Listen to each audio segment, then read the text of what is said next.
souvent, là où vous allez chercher la solution, ça complique encore la vie. Hier, j'ai beaucoup réfléchi la nuit, j'ai regardé cette personne, enfant de Dieu en plus, quelqu'un qui craint Dieu, qui subit ça comme une injustice, qui dit, mais qu'est-ce qui se passe? Il y en a qui souffrent dans leur corps, tel qu'on est assis là, mal au dos. Je disais à quelqu'un, par moment, quand on dit aux gens, levez-vous, il y en a, ils ne se lèvent pas parce qu'ils ne veulent pas, mais ils sont souffrants. Il faut faire attention. Il y en a vraiment, ils ont des problèmes dans le dos, dans le corps. Arriver ici, ça relève d'un miracle. Je dis, quand vous insistez 2-3 fois sans que la personne ne se lève pas, peut-être qu'il y a de bonnes raisons et la personne ne se lève pas. Mais dans notre foi aussi, par moi, quand on se lève dans la foi comme ça, Dieu peut arriver à guérir en même temps.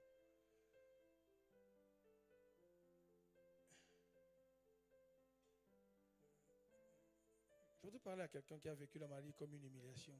Parce que nous parlons sur comment renverser les murailles qui nous empêchent de vivre une vie de révolution.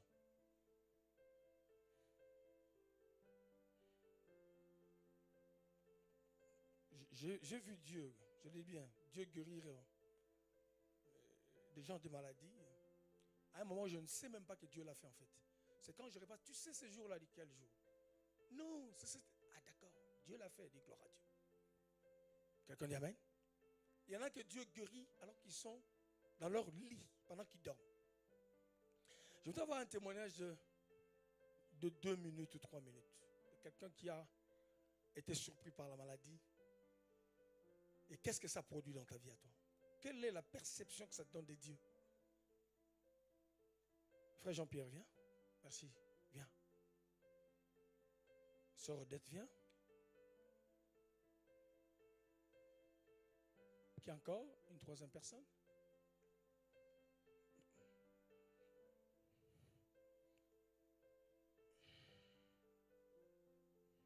Sœur Isabelle, viens.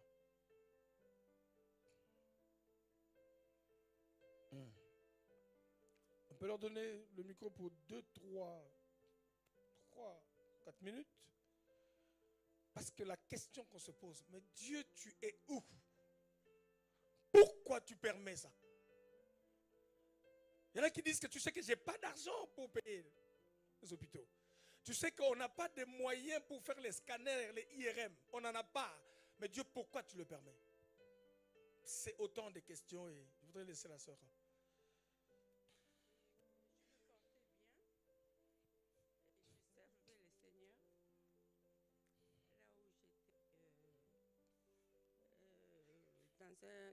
Retenez les éléments. Elle servait le Seigneur. Servait Dieu. Suivez. Et puis, brusquement, je ne sais pas, je n'ai pas compris que j'ai eu un AVC en 2003. Une année après, j'étais devenue diabétique. Alors, j'ai beaucoup prié pour moi. J'ai prié le Seigneur de me guérir. Mais jusqu'à aujourd'hui, je n'ai pas la guérison. Mais j'ai cessé de prier parce que je priais beaucoup.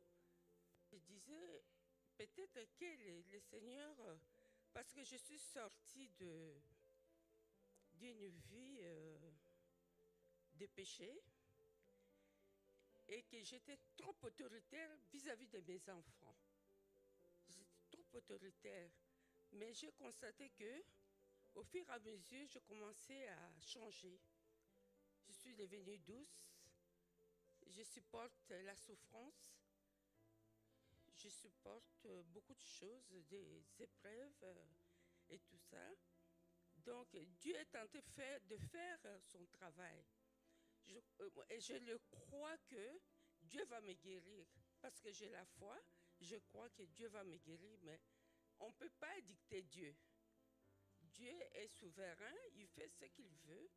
Et le jour qu'il va me guérir, lui-même sait quand est-ce qu'il va me guérir. Donc j'ai la foi et je le crois qu'il est celui qui guérit. Donc voilà quoi. Est-ce qu'on peut acclamer Dieu pour notre sœur? Isabelle. Alléluia. Frère Jean-Pierre, tu as la parole. Oui, merci pasteur. J'ai continué sur ce que le pasteur a dit. J'aime la foi de ses frères. La foi vient de très loin. Vous voyez quelqu'un dans la folie. Vous ne comprenez pas d'où viennent les ingrédients de cette folie. Moi, j'ai affronté la maladie. J'étais en Ukraine. Et brusquement comme ça, j'ai marché avec Dieu dans ma vie. Je connais Dieu depuis longtemps. Mais brusquement comme ça, en Ukraine, je vois que j'avais l'hypermétropie de la prostate. Je ne connaissais rien. Je suis allé voir les médecins. Je dis, mais prostate. Après, les gens commençaient à me dire, ah, mon bout, il est meilleur de la prostate. Après, les informations commençaient à venir. Prostate. J'ai perdu contrôle. J'ai vu, mais j'ai perdu contrôle. Donc, je ne vivais plus. Ce qui me retenait, le mince espoir que j'avais, c'était Dieu. Mais même si j'avais Dieu, mais j'ai pataugé dans les doutes, dans les soucis. J'allais voir les médecins. Après, je suis allé en Hongrie, à Budapest. J'ai été voir les médecins, ça continuait toujours, mais quand bien même j'ai croyé en Dieu, mais j'étais perdu. Seigneur, merci pour tout ce que tu es en train d'accomplir, cette thérapie. Merci pour ta main. Merci pour ton esprit qui est en train de travailler ce matin. Je crois comprendre que tu es le médecin aux mains vides. Seigneur, merci. Bien-aimés, gardons nos regards tournés vers Jésus. Parce que pendant ce temps, ce matin-là, non, Dieu, c'est le médecin aux mains vides. C'est celui qui connaît notre peine. C'est ce Dieu-là qui vient nous restaurer encore. La Bible dit, l'Éternel est mon berger. Je ne manquerai de rien. De rien. Et bien, je vis, mais même si j'avais la foi, je sous-entends que d'une manière ou d'une autre, je dois mourir. Parce que dans ma tête, les informations que j'ai recevées, la prostate n'épargne pas. Je vivais, mais à un moment donné, bon, c'est comme ça. Mais j'ai prié Dieu. Mais Dieu a envoyé les messages d'une manière ou d'une autre qu'il allait me guérir. Mais Job a dit, je suis malade, même s'il me guérit, c'est comme si je ne vais pas croire qu'il va me guérir. Parce que la maladie m'a tellement assiégé que à un moment donné, je ne crois plus, mais Dieu connaît. Et c'est en France, à l'hôpital de Melun, que de façon surnaturelle, sans que je m'y attende. Et bien aimé, dans l'organe masculin, on a mis un tuyau en toi pour vérifier. Vous imaginez les hommes, on met un tuyau. Bref. Mais après donner, le docteur a dit, mais je ne comprends pas, c'est comme s'il y a des cicatrices. Je vois comme si... Opération, comme une femme. Puis on met des trucs, on regarde. Le docteur dit, mais c'est comme si je vois des trucs, c'est comme s'il y a des traces, tout ça. J'ai vu rien. Mais bien aimé, j'étais quelqu'un de foi dans ma vie, mais cette atmosphère m'a ajouté encore de foi, m'a ajouté encore beaucoup de folie. C'est pour cela que vous me voyez fou, parce que le pasteur vient de le dire, il voit des choses différemment. Je vois des choses différemment.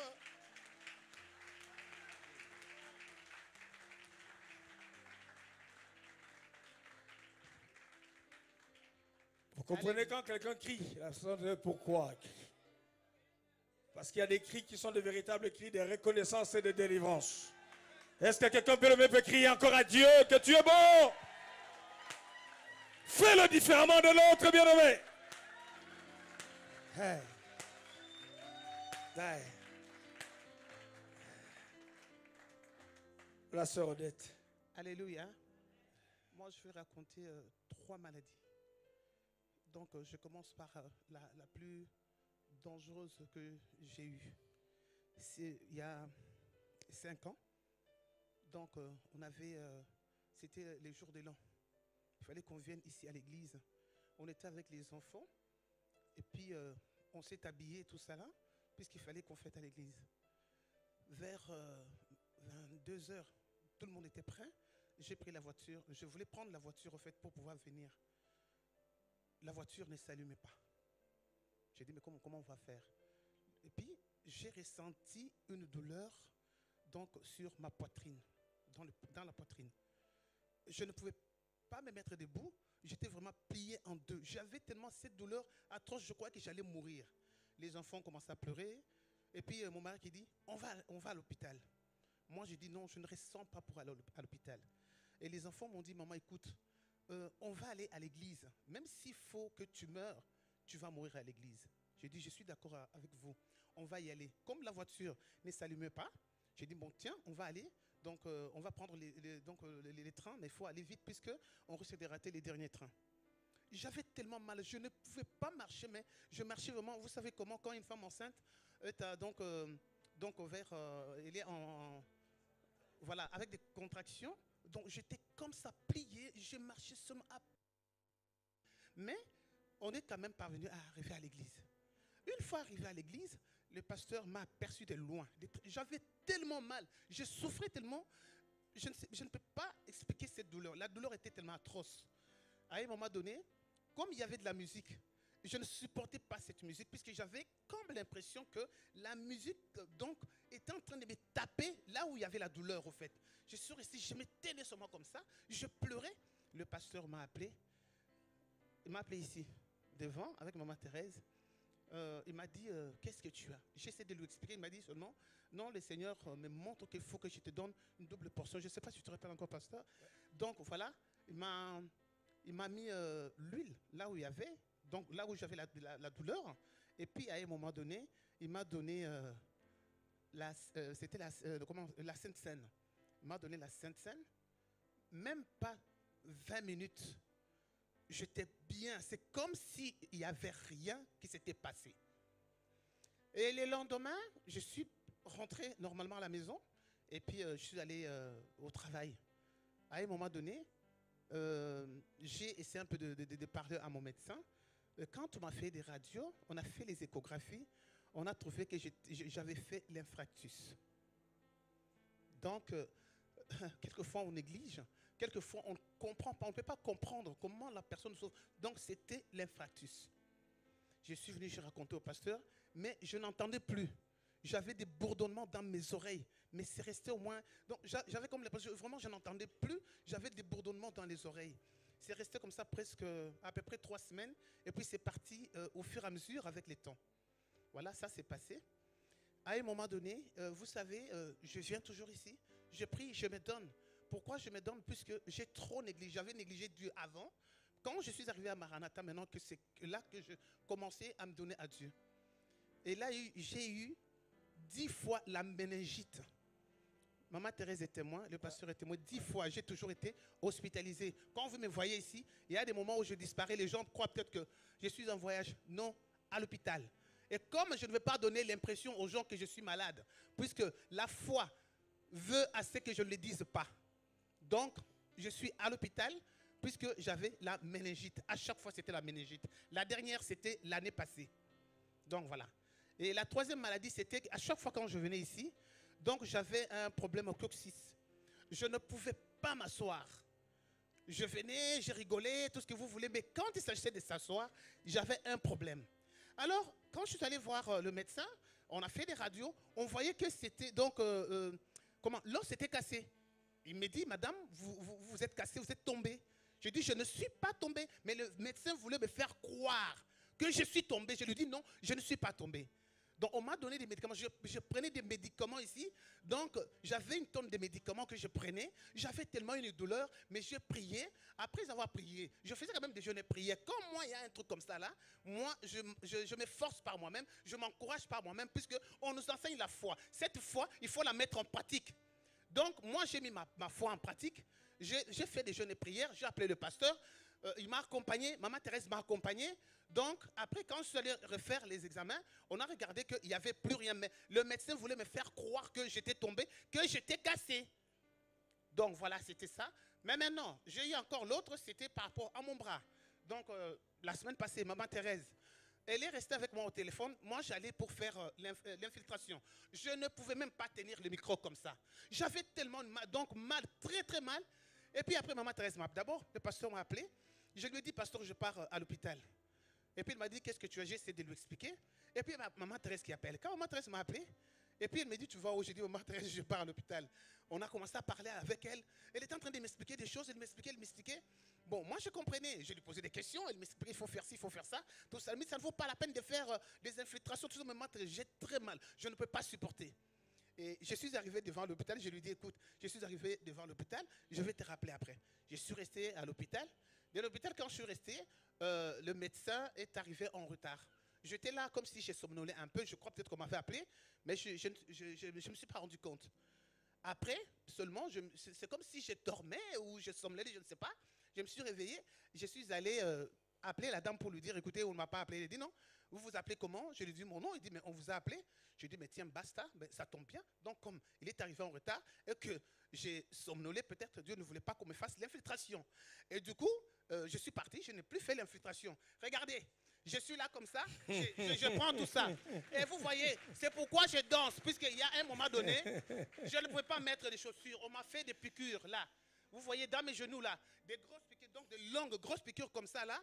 On m'a fait là-dedans, on m'a fait ici des piqûres. Pourquoi? Puisque je ne pouvais pas. J'avais partout dans mon dos, les dos étaient complètement abîmés. Je dis bien complètement abîmés. Il y a des moments, quand je me mets debout, je ne peux pas me mettre longtemps debout, il faut que je m'assoie. Donc quand je m'assois, je me sens bien. Il y a des moments où j'ai des fourmillements. Je cherche des positions, donc ce qu'on appelle des positions vicieuses. Je suis obligé puisque les gens ne peuvent pas comprendre. Il y en a d'autres, je sais qu'il y a d'autres qui critiquent. Moi, je m'en fous. Hein. On me critique, on me dit, moi, je m'en fous de tout ça. Mon problème, c'est ma foi.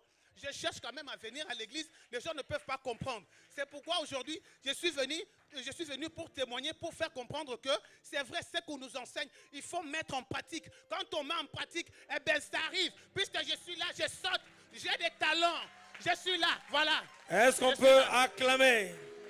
Il guérit les malades et ressuscite les morts. Il est puissant pour sauver. Il ne change pas.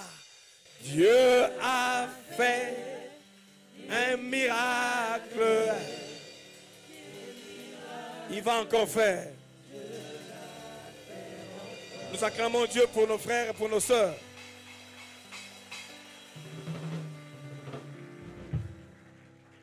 Wow. Quelqu'un dit Amen, Amen, Amen. Pourquoi j'en parle, vous allez comprendre tout à l'heure. Il y en a à cause de maladies. Ils ont cessé d'adorer. Il y en a à cause de la maladie, ils ne lisent plus la Bible. Ils ont déserté l'église. Il y en a à cause de la maladie, toute la joie est partie. Il y en a qui sont devenus victimes. Il y en a qui pensent que Dieu les a punis. Il y en a qui trouvent que c'est injuste. Et nous allons prier aujourd'hui. Je prie de ne pas être trop long, tel que j'ai reçu ce message-là. Nous allons prier par rapport à ce mur.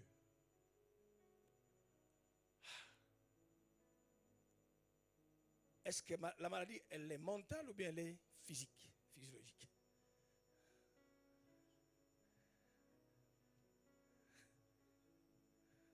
Les deux. Écoutez ce que Job dit, hein, je vais revenir. Mais je sais, parce que c'est des paroles que nous citons, mais ça c'est Job qui dit, dans une situation difficile, sa santé est entamée. Mais quand la santé est entamée, est-ce que mon esprit également est entamé? La santé était entamée. Est-ce que mon âme est entamée? J'en sais rien. Mais Job a fait une expérience terrible. Sa femme et son corps, peut-être pas plus que Job, mais c'est son esprit qui est entamé. Il dira à Job, maintenant que nous sommes malades, maintenant que ton Dieu là que tu dis tout le temps, t'as fait ce qu'il t'a fait là, tu vois ce que tu es devenu. Il y a les regards des gens qui te disent que mais où est donc le Dieu que tu sais? Tu traînes cette maladie-là depuis des années, tu ne connais pas la source. Tu dis, qu'est-ce qui se passe? J'entends dire, c'est une maladie héréditaire. Je refuse cette théorie dans le nom de Jésus.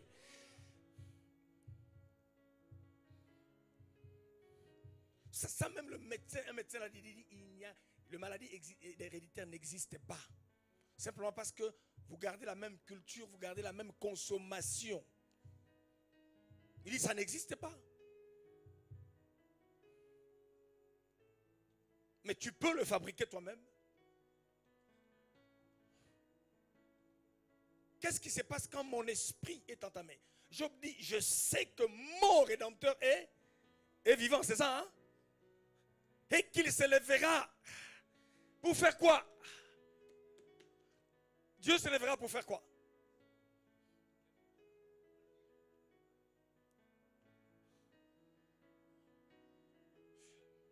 Je voudrais dire à quelqu'un cet avant-midi, avant qu'on lise le texte là. Par moi, tu continues à croire que tu es malade, alors que le ciel t'a déjà libéré de cette contrainte. Tu continues à croire que, alors que, je dis à quelqu'un que le ciel t'a déjà libéré de cette contrainte.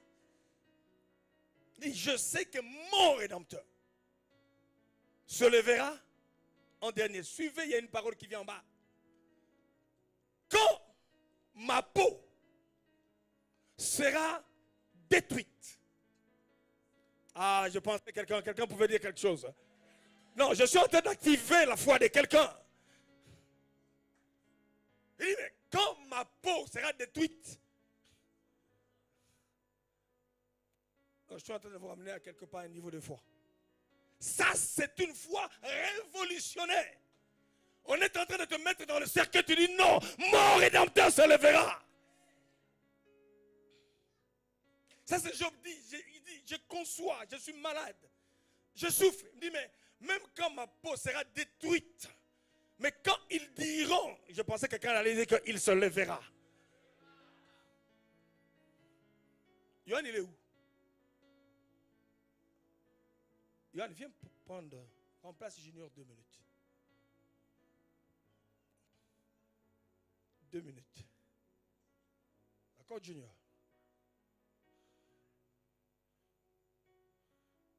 Je veux que tu fasses quelque chose. Just follow me.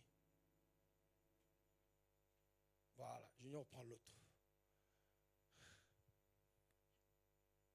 Je parle à quelqu'un qui est malade.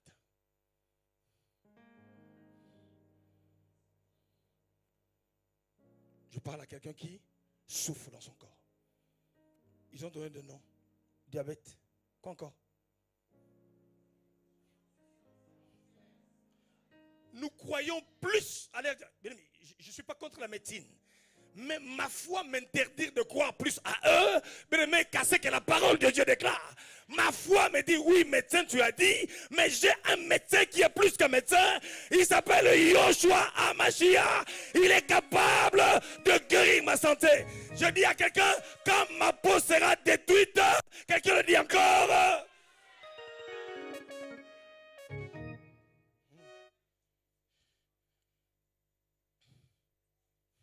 Qui croit que Dieu peut le faire? Je vous dis, lisez Luc 7. Cette femme-là, la veuve de Naïn, pour elle, c'était fini. Non, je dis à quelqu'un, même si pour eux, les médecins disent que c'est fini, mais tant que tu n'as pas accompli la mission pour laquelle Dieu t'a envoyé sur la terre, la résurrection est possible, je dis à quelqu'un. Dieu peut restaurer ta chair. Il peut restaurer ta matrice, ton utérus. Non, je dis à quelqu'un, Dieu peut faire pousser des trompes. Ah, je dis à quelqu'un, Dieu peut, si tu le crois, dis, Seigneur, je sais que tu te lèveras. Non, je prie que Dieu se lève pour quelqu'un. Je prie que ta foi se lève encore. De capter ton miracle, Dieu peut le faire.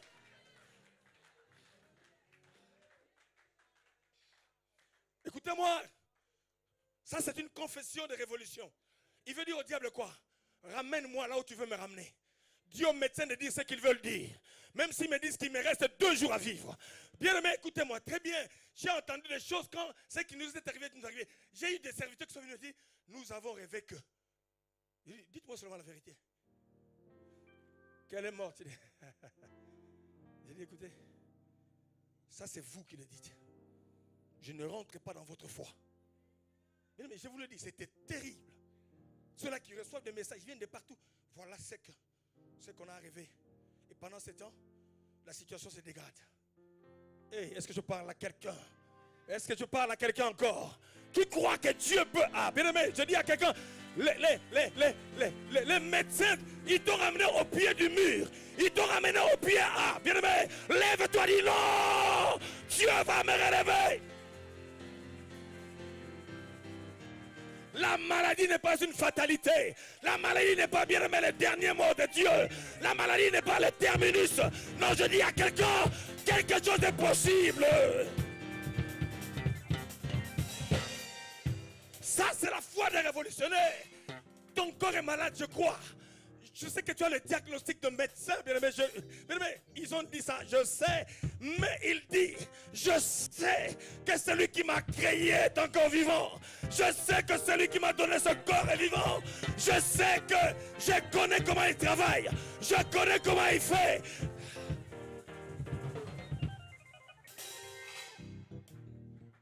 Pasteur Rick, je crois que je vais changer mon message. Mon texte là, je crois, tu vois. Parce que je voulais parler de Naaman. Tu sais, Naaman veut dire quoi? Naaman veut dire faveur. Naaman veut dire agréable à Dieu. Naaman veut dire quoi? Lazare.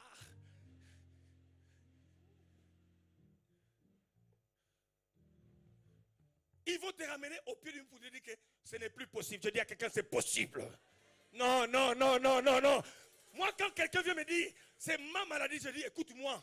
Écoute ce que moi je te dis. Je crois que j'ai un rédempteur. Non, je crois qu'il existe un véritable médecin.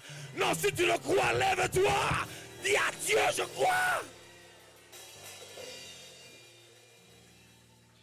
Cette matinée, tu changeras de langage. Cette matinée, tu... Edna, tu es là? Est-ce que Edna est là? Rapidement, viens s'il te plaît.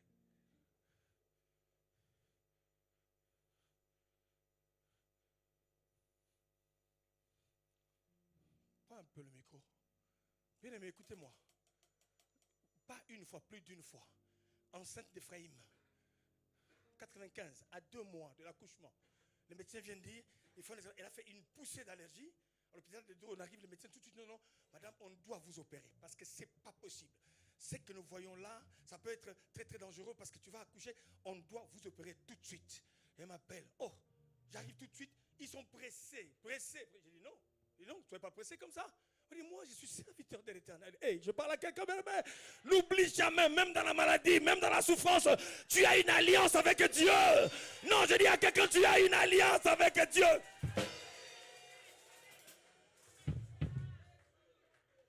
Ce n'est pas un diagnostic d'un médecin qui va m'influencer.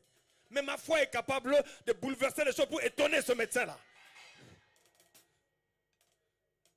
Il nous ramène dans des impossibilités où tu commences à croire que non, bien aimé, c'est Dieu qui t'a créé. Ah, c'est Dieu qui connaît, bien aimé, ton corps, ton âme et ton esprit.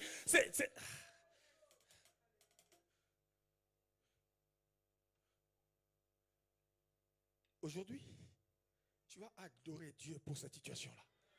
Quand j'adore, c'est pour lui dire que tu es au-dessus de cette situation-là. Tu es capable de confondre ce qu'eux, ils ont dit.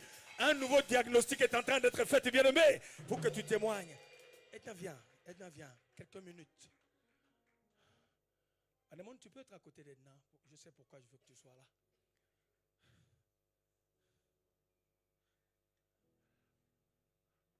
En 2-3 minutes. En 2-3 mots. Alléluia. Enfin, le 12 octobre dernier,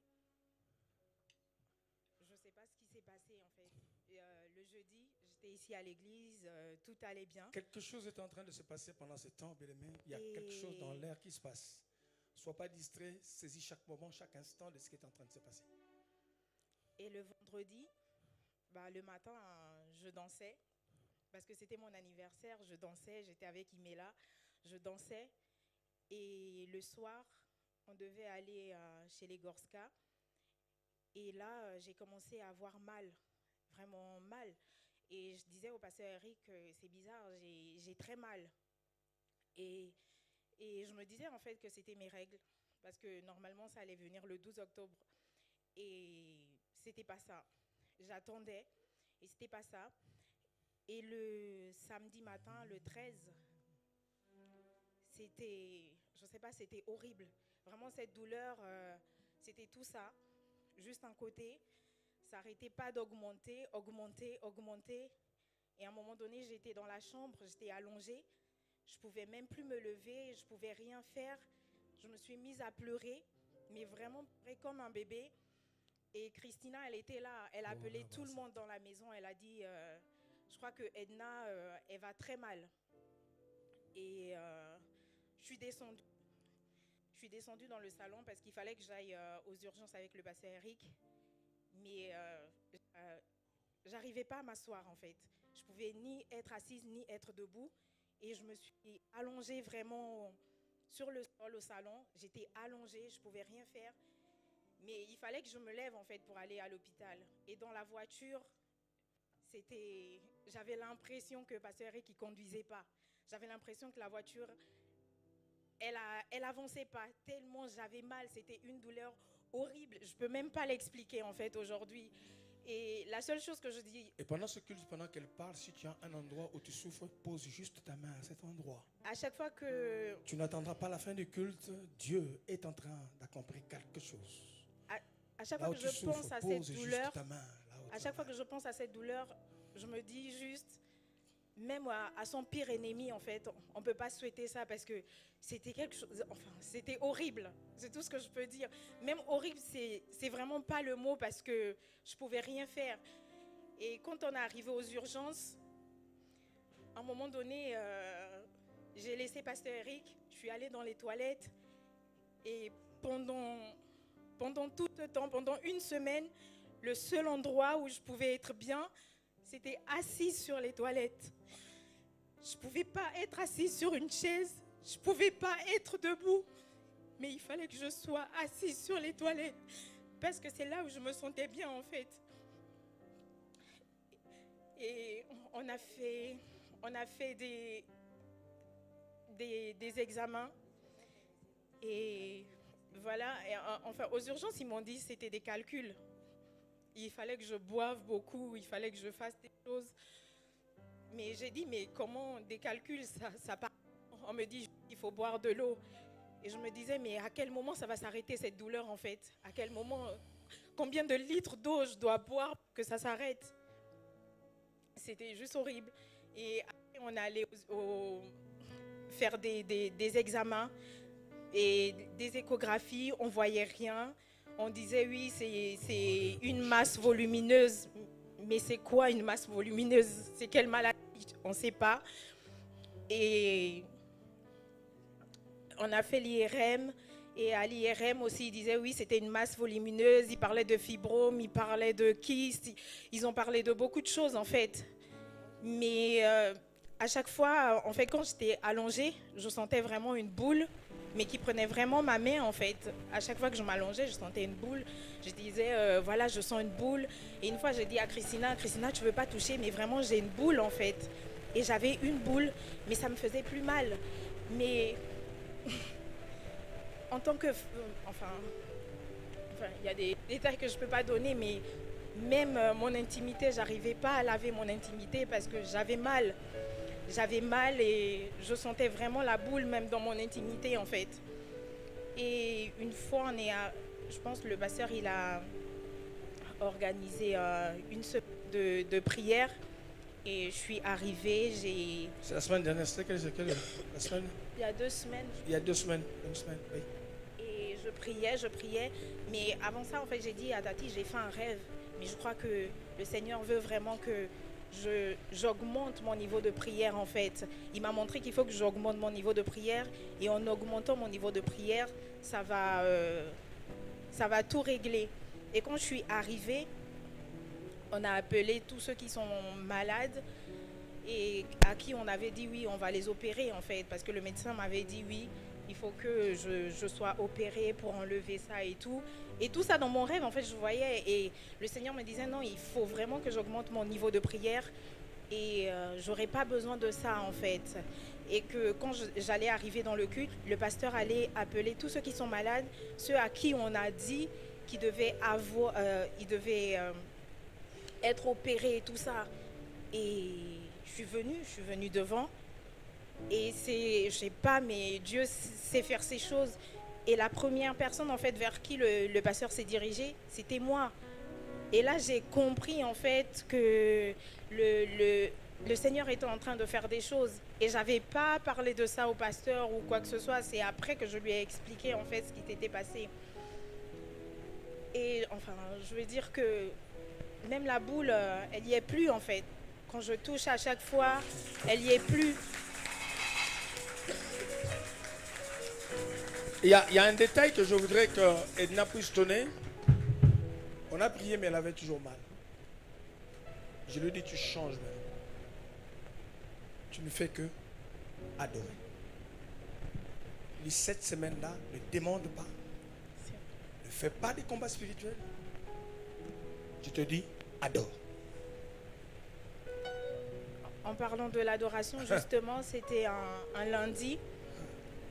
J'étais vraiment en train d'adorer. J'étais en train de danser.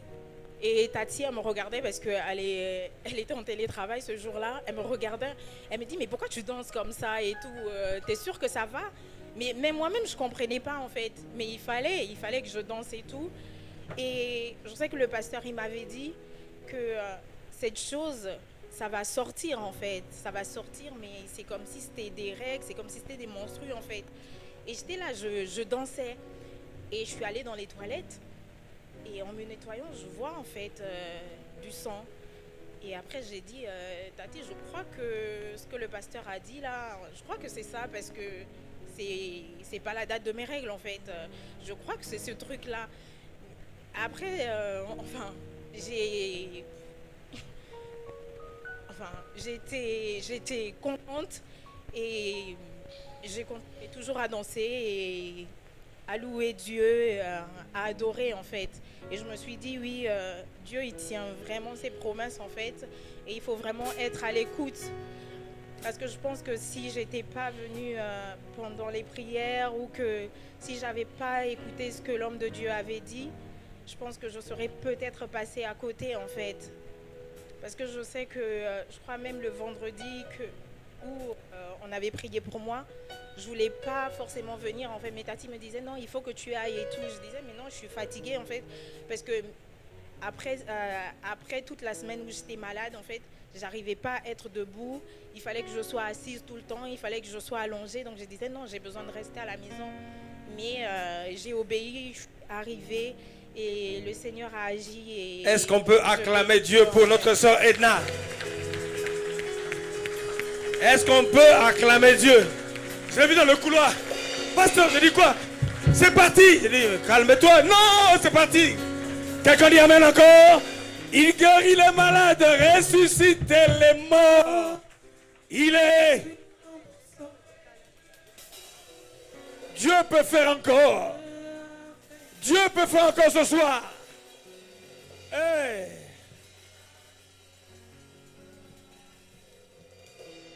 Job dit, quand ma peau sera détruite, il sait. D'accord. Je voudrais vraiment que quelqu'un change son langage aujourd'hui. J'ai entendu.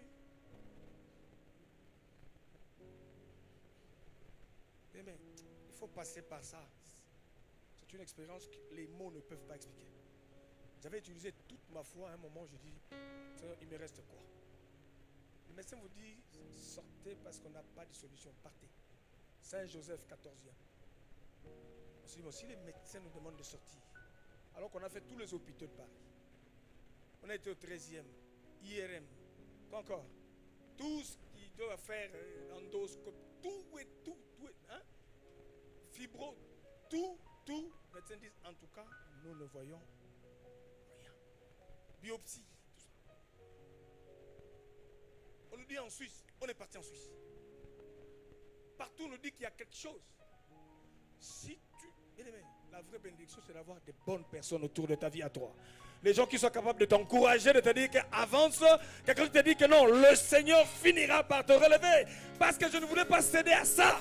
Je savais que Dieu allait s'élever, Dieu allait bien me parler et Dieu allait agir. Donc je dis à quelqu'un, quelle que soit la maladie que tu as eue, le mur bien aimé de la peur, le mur de la maladie, Dieu est capable de briser cela au nom de Jésus. Si tu le crois, bien aimé, reçois cette affectation ce matin et que Dieu le fasse. Quand je n'aurai... Je vais plus loin. Bon, dites-moi, quand je n'ai plus la chair, il y a quoi? Une fois qu'il dit au diable, Écoute-moi très bien. Tu peux me faire ce que tu veux me faire. Au point de prendre même ma peau. Au point de prendre ma vie. Comment on peut dire que quelqu'un dit je verrai Dieu agir. Quelqu'un dit amen? Remonte, il y a quelque chose en bas. Il dit, ah, mais comment je peux dire que je le verrai? Ma foi précède déjà ma guérison. Aïe, aïe, aïe, aïe, aïe. Ma foi est en train d'annoncer ma guérison, est en train d'annoncer mon témoignage. Quelqu'un va dire, je témoignerai. Non, quelqu'un va dire, moi, je vais témoigner. Le cri de victoire, on ne pousse pas après les combats. Le cri de victoire pour révolutionner, c'est avant le combat. J'y arriverai, ça marchera dans ma vie, parce que Dieu est de mon côté. Est-ce que quelqu'un peut se lever, bien levé, pousser ce cri de victoire, plus que Dieu va le faire?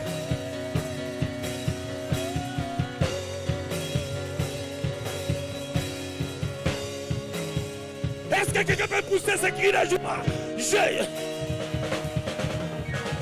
Bien-aimé, même si ton père était mort du diabète, tu ne mourras pas du diabète. Même si ta mère est morte de l'hypertension, tu ne mourras pas de cela. Je détruis les semences des maladies héréditaires. Je les casse au nom de... Non, quelqu'un dit je sors de l'hérédité. Je sors de cette logique. Bien-aimé, quelqu'un dit je sors.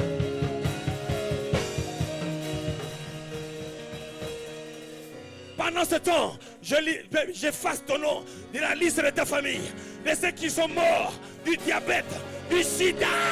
Bien-aimé, libère-toi de cela ce matin.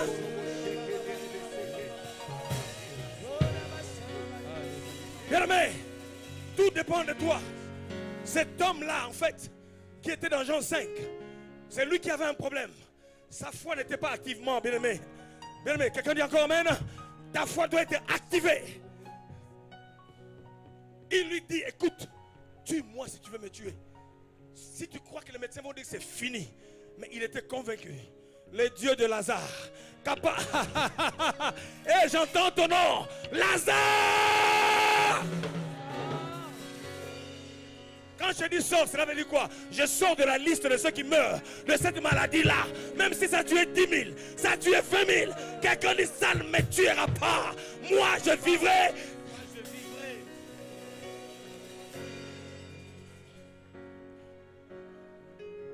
Marthe et Marie ont oublié. Il dit Seigneur, si tu étais ici, arrête d'accuser Dieu. Acclame Dieu, célèbre-le. Parce que Dieu contrôle la situation. N'accuse pas Dieu. Acclame-le pour sa présence. Bénis Dieu pour sa situation. Dis-lui que cette maladie ne ramènera pas Lazare à la mort.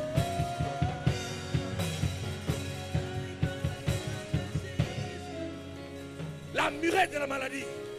Moi, je ne suis pas mon père. Je ne mourrai pas de sa maladie. Je ne suis pas ma mère. Je ne mourrai pas comme elle. Moi, je suis moi. J'ai un Dieu d'alliance. J'ai un Dieu puissant. C'est celui que je sais. Je mourrai dans les temps de Dieu quand j'aurai accompli la mission, bien-aimée, pour laquelle Dieu me garde. Est-ce que quelqu'un croit que Dieu est capable de le faire? Mes yeux le verront. Bien-aimé, pas les yeux d'un autre. Mais mes yeux le verront et non ceux d'un autre. Est-ce que je parle à quelqu'un? Quelqu'un dit mes yeux, pas quelqu'un d'autre. Pas le médecin, pas d'autres personnes. Le même Dieu là est capable, bien aimé, de te ramener à la surface. Si tu le crois, bénis Dieu encore. La maladie, ça humilie. Mais la maladie ne diminue pas la force de Dieu. Ça ne diminue pas la puissance de Dieu. Pendant que je parle, ton miracle peut arriver dans ta vie à toi. Reçois-le.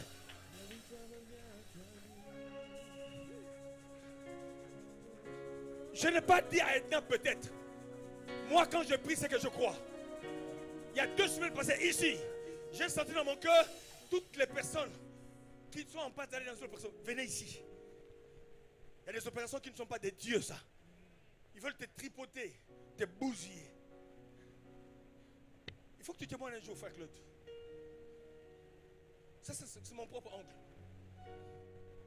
Je suis au Canada, en séminaire, on m'appelle. Ton oncle est en train de mourir. Je dis quoi? Il mourit, je dis il ne mourra pas. On me le passe au téléphone, il n'arrive pas à parler. Il dit oh non. Je lui ai dit au téléphone, tu ne mourras pas. Écoute-moi ce que je te dis. Parce que tu crois au Dieu que moi je sers. C'est Dieu là qui me garde, qui me protège, te gardera de toutes choses.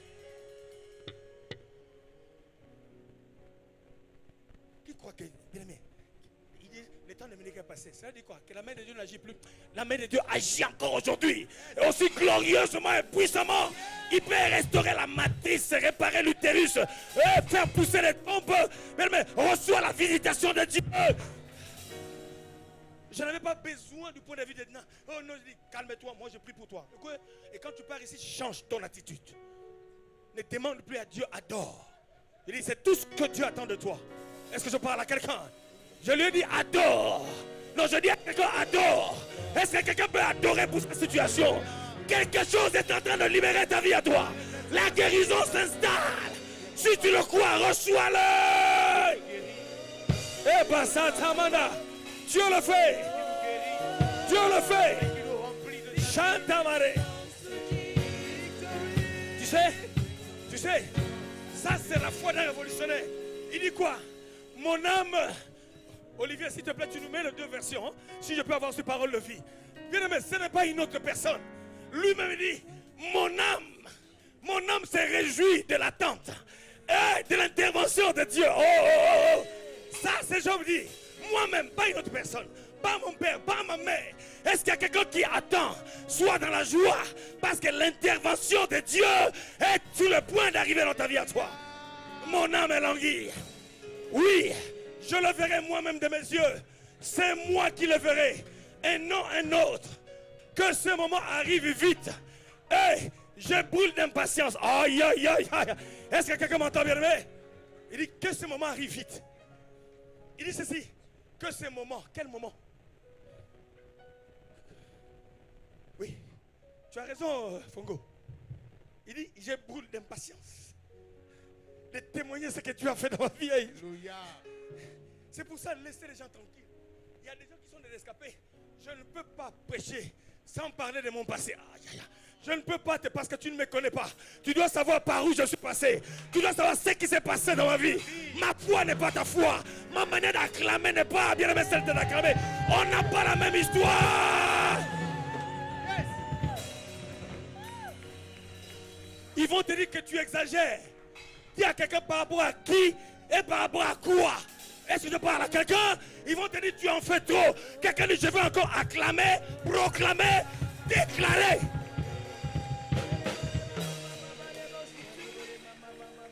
Quelque chose est en train de se passer, bien aimé. Quelqu'un dit je me libère. Quelqu'un dit je commence à témoigner. Commence à parler. Et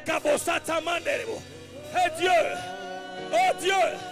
Keto Basada. Hey.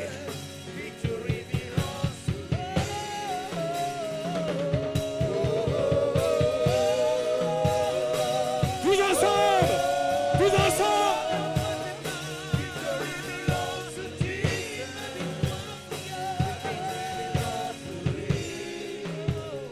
C'est un temps de déclaration. Bien aimé, la foi d'un révolutionnaire, tu n'attends pas que le pasteur parle.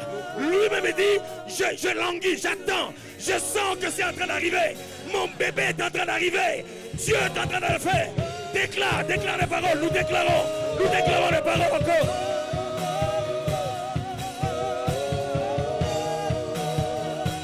Bénis Dieu pour ta situation. Alléluia.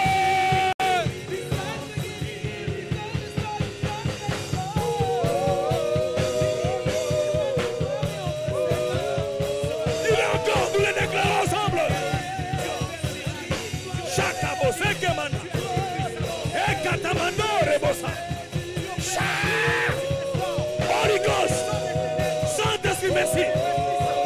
Quelque chose se passe. Quelque chose se passe.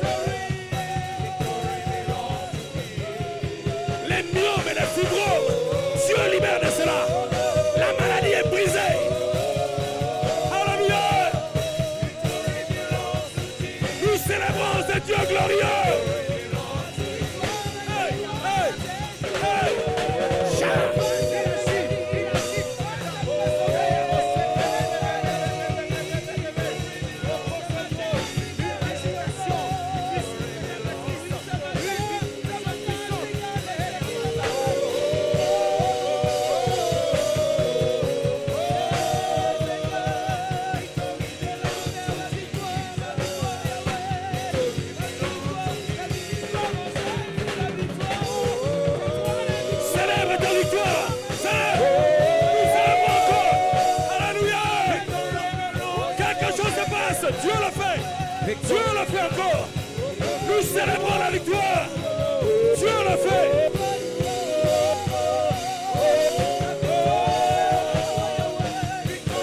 Donc, alléluia.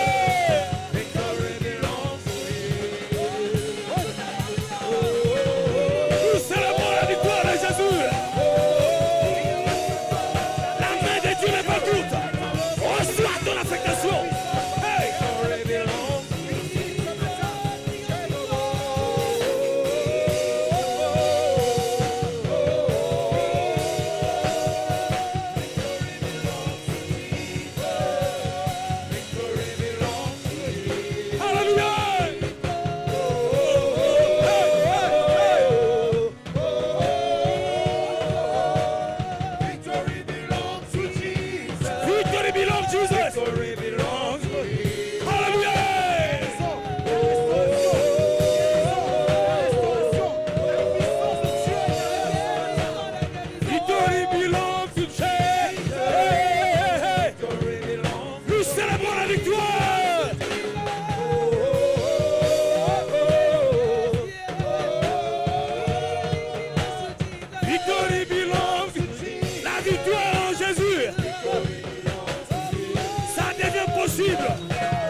Nous proclamons, nous célébrons.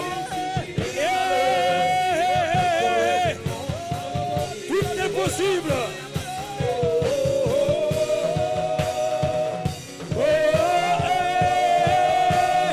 Victory belongs to Jesus. Victory belongs. Quelque chose se passe. Quelque chose se passe.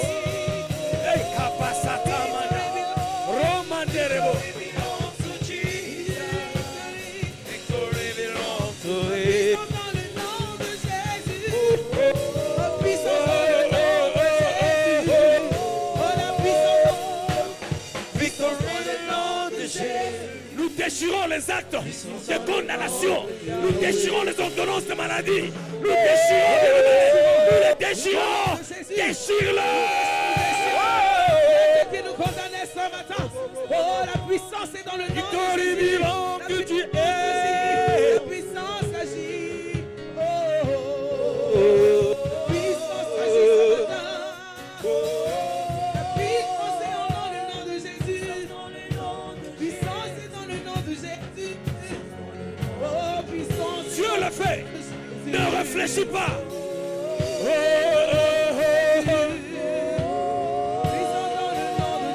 Puissance dans le nom de Jésus. Nous crions, oh, nous appelons cette puissance ce matin.